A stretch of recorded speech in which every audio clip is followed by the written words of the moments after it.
Começa agora pela Rádio Rio de Janeiro, Momento São Joana de Ângeles, um programa que trará a você as lições da espiritualidade. Produção e apresentação, Maria de Fátima Miranda. Amigos ouvintes da Rádio Rio de Janeiro, estamos de volta para o nosso encontro semanal com o programa Momentos com Joana, estudando o homem integral, na companhia dos amigos Eduardo Araújo, muita paz a todos. E Carlos Alberto Ferreira, fiquem em paz. Com o Clévia dando todo o socorro. Que Jesus nos envolva. Hoje nós vamos concluir o item que fala sobre as leis kármicas e felicidade, que nós estávamos querendo atropelar tudo, passando para um outro estágio, mas vamos recuar. Isso, Maria de Fátima Miranda está com pressa, mas nós estamos aí no último parágrafo desse tópico, leis kármicas e felicidade, maravilhoso tópico de estudo aí do capítulo 7. Então nós vamos hoje no último parágrafo. É o 23. Que é o 23. A Joana de Ângeles vai dizer o seguinte: idear a felicidade sem apego e insistir para consegui-la, trabalhar as aspirações íntimas, harmonizando-as com os limites do equilíbrio, digerir as ocorrências desagradáveis como parte do processo, manter-se vigilante, sem tensões nem receios, e se dará o amadurecimento psicológico, liberativo dos karmas de insucesso, abrindo espaço para o autoencontro, a paz plenificadora. Então é um parágrafo sensacional. Sim. E Maria de Fátima Miranda, ou Carlos Alberto, queria pular o parágrafo. Mas não deixaram. Isso é gravíssimo. Joana de Anjos ficou assustada aqui com a situação. Mas vocês vão tomar conhecimento de um fato inédito. Só que este parágrafo é o parágrafo 22. É? E você, quando leu, falou o 23. Então, o parágrafo anterior não era o 22. Ela é especialista em contar parágrafos. Não, é porque o meu livro é todo contadinho de parágrafo por conta do estudo. Carlos Alberto, vamos recontar esses parágrafos para ver se ela está certa. Depois, agora não, deixa o ouvinte conferir em casa. Já deve ter gente contando, tem um monte de gente com toque, já deve ter gente lá contando já os parágrafos. Mas a Joana fala algo maravilhoso aqui, que é idear a felicidade sem apego e insistir para consegui-la. A gente tem que querer ser feliz, gente. Eu vejo pessoas passando por situações dramáticas na vida, dramáticas. E eu lembro do Gigante Deitado, Jerônimo Mendonça. O que aquele homem passou, meu Deus do céu. É um homem que ainda jovem começou com um problema sério, reumático, perdeu os movimentos, dores terríveis, dores intensas, e aquele homem sorria. Aquele homem fazia palestras, divulgava a doutrina com uma alegria. E se você coloca aí no YouTube, Jerônimo Mendonça, o Gigante Deitado, vocês vão ver com os próprios olhos as palestras que esse homem fazia, deitado numa cama especial, né, uma maca que foi preparada para ele, para que ele pudesse fazer, era acoplado um microfone, né, ele não podia segurar o microfone, tinha que ser tudo ajustado para ele, e com um saco de peso de 30 quilos sob o seu peito, porque aquele peso fazia com que a dor atenuasse um pouco. Olha que coisa impressionante. Mas como eu fico rindo com as histórias que ele contava, né? Falando da própria dor, falando da situação dele. Uma senhora que uma vez encontrou ele no cinema, ele falou: meu Deus, esse aleijado está aqui, onde eu vou ele está. Mas assim, com uma alegria, com uma resignação. Claro que ele devia ter os momentos de dificuldade, claro que sim. Até por conta da reflexão. Isso é normal, gente. Nós não somos espíritos puros, né? Somos almas em redenção ainda. Mas você vê pessoas que são capazes de, mesmo em situações dificílimas, buscar essa felicidade que Joana fala. Sem apego, né? Insistir para consegui-la, trabalhar as aspirações íntimas. Eu vejo hoje em dia muita revolta no coração das pessoas. As pessoas dizem que a minha vida não presta, a minha vida não dá certo, na minha vida tudo dá errado, por mais que eu me esforce, eu só me dou mal, eu sou perseguido. Então a pessoa vai alimentando uma série de pensamentos pessimistas, negativos, reclamando com Deus, revoltado com a espiritualidade, e só faz piorar a vida dela. Enquanto outras que passam por situações muito mais graves nos dão exemplo de fidelidade a Deus. E eu não digo só de pessoas espíritas, não. Evangélicos, católicos e até ateus. Olha, na rua, né? Tem um companheiro que ele morou na rua durante muito tempo. Agora foi conquistado uma aposentadoria. Ele está amparado num quartinho. Mas nunca ouvimos aquela criatura reclamar do estado, da realidade, das lutas que ele enfrentava na rua. E nem narrava certas coisas para não deixar triste. Eu lembrei, o Jerônimo Mendonça é muito bem lembrado. Até nesse episódio que o Eduardo falou, que a mulher até fala, todo lugar que eu vou, eu lhe encontro. Esse aleijado. Aí ele falou para ela assim, mas minha filha, você também não para, né? Ou seja, você também está em tudo quanto é lugar, né? E temos uma sintonia. E a mãe dele, a mãe do Jerônimo Mendonça, ela teve 9 filhos, né? Então ela disse assim, o único filho paralítico dos 9 foi ele, Jerônimo Mendonça. E ela dizia que era o único também que não parava em casa. Ele era carregado. Ele era impressionante, né? Quando então, ele foi ao né? encontro do Chico, né? Que o Chico fala, olha, os espíritos dizem que o seu problema é dos 3 Cs. C, né? Calma, karma e cama. Mas é verdade. Mas amadurecimento psicológico, isso é importante, porque essa coisa de buscar onde é que nós estamos buscando a felicidade e o que é a felicidade para nós. Né? O que seria a felicidade para o Jerônimo? É verdade. Para ele a felicidade era, apesar das dores, falar de Jesus, falar da doutrina. Amazonas Hércules. Né? Um homem que estava sempre... A gente não pode esquecer disso, né, Carlos? Não pode, porque claro. Tem muita gente nos ouvindo agora que está sofrendo muito, né? E que está desacreditado da vida, que está desacreditado de tudo. E Joana nos diz aqui, no Homem Integral, nesse último parágrafo, que idear a felicidade sem apego e insistir para consegui-la. Isso não é... Aí a pessoa imagina, mas como é que eu vou ser feliz, meu Deus? Eu não tenho dinheiro. Eu mal tenho comida para botar dentro de casa.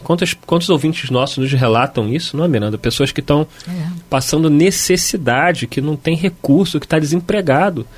Que, às vezes, para conseguir o alimento é muito difícil, precisa de uma doação, precisa de um socorro. Como é que essa pessoa vai lendo o que nós estamos lendo aqui agora? Que felicidade é essa que Joana fala? Como é que eu posso ser feliz se eu não tenho nem comida no meu prato? Se eu não posso dar aquilo que o meu filho precisa? É porque quando a gente fala do supérfluo, quando nós falamos com o supérfluo, é fácil. Mas olha, esse período de pandemia, nós temos encontrado aquelas criaturas que não têm o smartphone e muito menos internet. E não tem dinheiro para sair de casa para ir ao centro espírita. Não é? Eu sei disso. É algo muito doloroso. Precisar que alguém vá até a casa para levar a palavra de esperança, ou pelo menos deixar... Às vezes tem até o telefone, mas não tem internet. Quer dizer, o telefone comum tem, mas não pode assistir a live. E quando ela diz assim, idear a felicidade sem apego e insistir para consegui-la. Essa felicidade sem apego, para nós que temos o supérfluo, a gente fica pensando, é não ficar acumulando. Mas essa felicidade sem apego e insistir em consegui-la é na escassez do essencial não se desesperar. Porque a felicidade com apego é você ficar apegado e reclamando do que você não tem. Né? Nós temos apego a coisas e pessoas. Então a felicidade sem apego é você não colocar a sua infelicidade porque o outro não está do seu lado. E também não justificar que é infeliz porque está te faltando, às vezes, o essencial. Aí nos lembramos do Chico quando faltava comida dentro de casa. E tudo que ele tinha, aqueles 3 chuchus, que as irmãs, mas você vai dar? Não, mas vamos dar. Daqui a pouco vem um camarada com o carrinho de mão cheio de chuchu porque tinha sobrado em algum lugar. Nós ainda não temos essa fé. Essa fé que é a certeza de que Deus não nos faltará. Independente da escassez. Eu lembro de uma pessoa que nós conhecemos no Bezerra de Menezes e Cascadura, o Mário Luiz. Algumas pessoas chegou a conhecê-lo. Ele colaborava com Dona América no Abrigo São Mateus. A Antônia, se estiver nos ouvindo, vai lembrar dele, não é?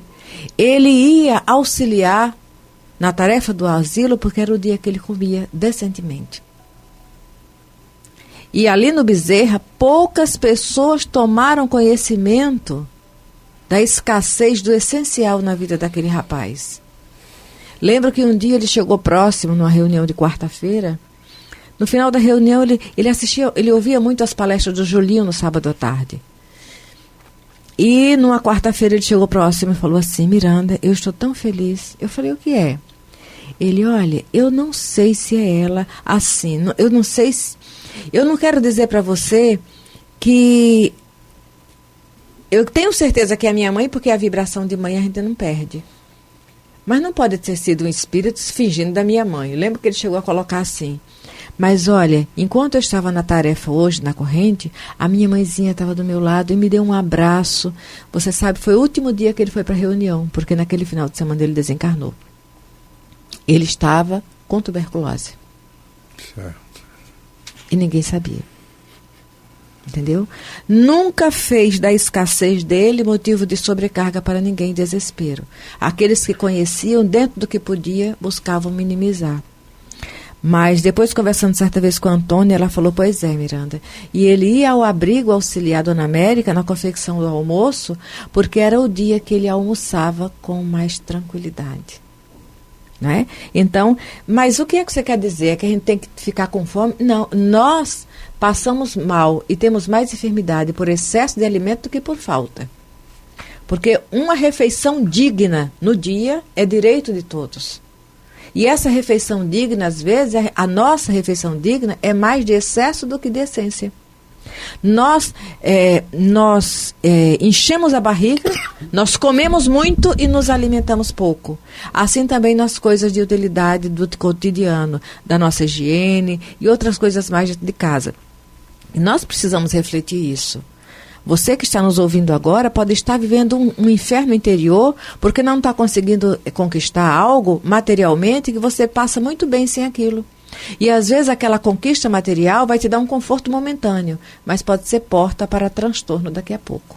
Isso. Quer falar alguma coisa, Carlos? Quero sim. Eu, lembrando aqui de uma história que aliás, uma história verdadeira, verídica, de um nigeriano, um homem, uma das maiores fortunas que existem hoje no mundo, né? E não é tão velho, não. Ele é ainda um jovem senhor, né? Vamos dizer assim, dos seus 50 anos, mais ou menos. Então é muito jovem ainda. E ele foi entrevistado por uma emissora de televisão, acho que nos Estados Unidos, alguma coisa. Então a entrevista, ela gerou pelo âmbito da questão da felicidade. Se toda essa fortuna, se tudo isso, né, esse conglomerado de empresas que ele tem, né, se isso deixou ele feliz, se ele é um homem feliz. E ele começou a contar a trajetória desde o primeiro momento em que ele se viu rico. E ele disse assim: hoje eu sou feliz porque eu tenho muito dinheiro, né? Mas ficava sempre um vazio, né? E aquilo parece que esmorecia e ele não entendia como uma felicidade, mesmo ele tendo dinheiro, podendo ter muitas coisas na vida, aquela felicidade era fria, é uma coisa assim estranha, né? Então ele foi, depois as minhas empresas, elas foram multiplicando, aí eu pensei, né, eu sou feliz agora, porque agora eu tenho minhas empresas, mas ficava sempre aquela frieza, né, e depois sobre a questão das ações, ele foi explicando, eu também pensava, chegava num momento, pensei assim, agora eu sou feliz, os acionistas, as todo metas mundo, conquistadas. as metas conquistadas, tudo, ainda masticava aquele, até que um amigo um dia chegou e disse para eles: você quer fazer um favor? Você pode doar umas cadeiras de rodas para umas crianças, lugar tal. Ele, claro, um homem com tanto dinheiro, compra as melhores cadeiras, quantas você precisar, manda entregar, não tem problema nenhum. E assim foi comprado, não sei lá quantas cadeiras de rodas, aquelas boas mesmo. Aí o amigo disse isso: eu só queria te pedir mais um favor, você poderia entregar as cadeiras? Eu vou contigo e você mesmo, já que é você que está doando, então você mesmo entregar. E ele arrumou um tempo e falou: vamos entregar então. E ele foi. Imagine um homem desse arrumar um tempo para ir, né? E ele foi. E quando ele chegou lá, desembarcaram as cadeiras, as crianças começaram a utilizar as cadeiras, ficavam felizes, correndo com aquelas cadeiras para lá e para cá, rindo, aquela felicidade, e ele ficou olhando aquilo ali. Mas aí chegou o momento em que já estava na hora de ir embora, e quando ele se virou para ir embora, alguma coisa agarrou as pernas dele. Ele, quando olhou, era uma criança numa cadeira de roda, agarrada nas pernas dele. Aí ele diz assim para a repórter: olha que eu tentei educadamente me desvencilhar, né? Mas não tive, que aí ela agarrou mais ainda. E ele se virou para ela, né? E ela chamou que ele se abaixasse até onde ela estava. E ela falou para ele: olha, quando nós um dia nos encontrarmos no céu, eu vou poder te agradecer novamente por tudo isso que você fez por nós. E ele ficou olhando aquilo e disse assim: meu Deus, eu sou feliz. Encontrou o que faltava. Encontrou o que faltava. Então ele diz assim: a verdadeira felicidade eu encontrei naquele dia. Entendeu? Então, corri tanto atrás da felicidade, tendo tantas coisas que não me levaram a ser feliz. Ficava um vazio muito grande. E hoje eu sou um homem feliz. Imagino que hoje ele é um homem que ajuda, que faz, que procura... Mas envolvido e comprometido, não é? O Hermínio de Miranda, não, desculpem. O Hermínio é aquele que era Hermínio dono... de Moraes. Hermínio de Moraes, obrigado. Tá, o Hermínio de Moraes, também. Ele tirava um tempo... Semanalmente ele estava presente. Para ele fazer o serviço caritativo dele. E aí, uma vez alguém falou para ele: um homem na sua posição, você pode mandar alguém fazer isso para você, coisa e tal. Ele falou: não. Ele tinha aprendido com o pai dele. Quando você doar de si alguma coisa, vai você mesmo fazer. Entendeu? Então, aquele era o momento que eu estava doando aquilo que eu podia doar, que era um tempo que ele ficava lá para fazer as contas, lá, a parte financeira, ele organizava aquilo, do que ele conhecia aquilo. Então, ele doava aquele tempo para aquela instituição. E ele falou: mão, vai você e faça. Lembra da Condessa Paula ensinando a filha? Sim. O que ela dizia assim: quando você ajudar, dê de si. Pois é. Faça você mesmo e vá e faz. É interessante, você estava narrando do nigeriano, nós ouvimos outro dia no Bezerra, quando você narrou essa história, né? Eu não conhecia. Foi sábado. Apesar de ser recente, está aí na mídia, eu não conhecia. Então, a sua narrativa foi o estudo do Evangelho. Entendeu? Entendi. A sua narrativa foi o estudo do Evangelho. Porque, às vezes, a técnica da fala, do texto, nem todos os espíritos desencarnados conseguem alcançar. Mas quando você narrou a história do nigeriano, você não imagina não só os encarnados, mas quantos desencarnados se identificaram. E eu senti isso. Com a narrativa. Porque a gente sente que o guia espiritual... A vibração ali, na hora que eu estava ouvindo, eu falei assim: obrigado, Senhor. Fazia tempo que eu não conseguia o Bezerra por conta de realmente necessidade no trabalho e deficiências mesmo, né, com os horários. Mas aquela narrativa eu pude ouvir você e ouvir quem estava em volta. Foi muito bom. Agora, muito importante na inspiração que eu tive, né, na intuição que me foi trazida, foi quando eu falei da questão da gente atender as pessoas que chegam buscando resolver alguma coisa para buscar essa felicidade. Então, eu estava falando para ela que às vezes as pessoas chegam sofridas e a gente conversa com as pessoas, a gente procura passar um consolo, um conforto, que o espiritismo é isso. Mas quando nós vemos aquelas pessoas saindo, que elas olham para nós e dão um sorriso, aí eu disse, aí usando, claro, né, usando Ave Luz, né, quando Jesus... ele narra não me lembro agora qual, se era Pedro, não me lembro com quem que ele diz assim: quando as pessoas saem, que sorriem para nós, saem confortadas, esse sorriso é o agradecimento de Deus. Que é o nosso remédio. A gratidão de Deus, dizendo assim: obrigado, meu filho, porque ele utilizou o próprio homem para ajudar o homem. Isso mesmo. Entendeu? Então, um agradecimento. Então, aquilo eu finalizei assim, para que eles entendam o quanto a gente é cada feliz um tem algo a oferecer. quando a gente vê o outro sorrir. Então, eu sou feliz no momento em que eu faço a felicidade do outro. Então, o nigeriano, ele sentiu isso. Naquele momento em que a menina falou com ele, ele sentiu assim: nossa, eu fiz a felicidade nesse momento. Que para eles era muito, realmente, financeiramente. Isso. Mas para o nigeriano era insignificante. Ele encontrou o significado da felicidade. Encontrou o significado no sentimento daquilo. É isso mesmo. É isso aí, Bel. Não, nós estamos no programa Momentos com Joana, já quase no final. Eduardo agora vai... fazer um comentário aqui ainda, né? Porque esse parágrafo ele é tão rico que a Joana vai falar o seguinte ainda aqui: digerir as ocorrências desagradáveis como parte do processo. Às vezes a gente não consegue lidar com os insucessos da vida, as notícias que nos desagradam, uma demissão do trabalho, uma doença que surge, o desencarne de uma pessoa amiga, de um ente querido. Como a gente lida com o momento difícil, né? Porque muita gente fala, né? Quando você está com sorte no amor, está com dinheiro no bolso, está com saúde, está uma maravilha. Aí você louva a Deus, você agradece, mas aí vem os problemas, aí desestabiliza. Então Joana fala: digerir as ocorrências desagradáveis como parte do processo. A vida, nós temos que entender que a vida na Terra, até por ser um mundo ainda de provas e expiações, é uma vida que vai ter muitas provas, vai ter muitas lutas. Sofre o pobre, sofre o rico, sofre o negro, sofre o branco, sofre o ocidental, sofre o oriental.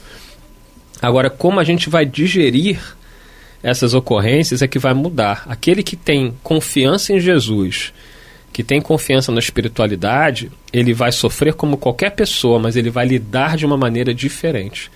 Eu acho que é isso que Joana nos pede aqui, e que a gente tenta transmitir aí nesse programa, que você que está sofrendo, acredite que é possível sim, apesar das dores, das dificuldades, das lutas, conseguir seguir adiante, confiar, porque ninguém está sozinho.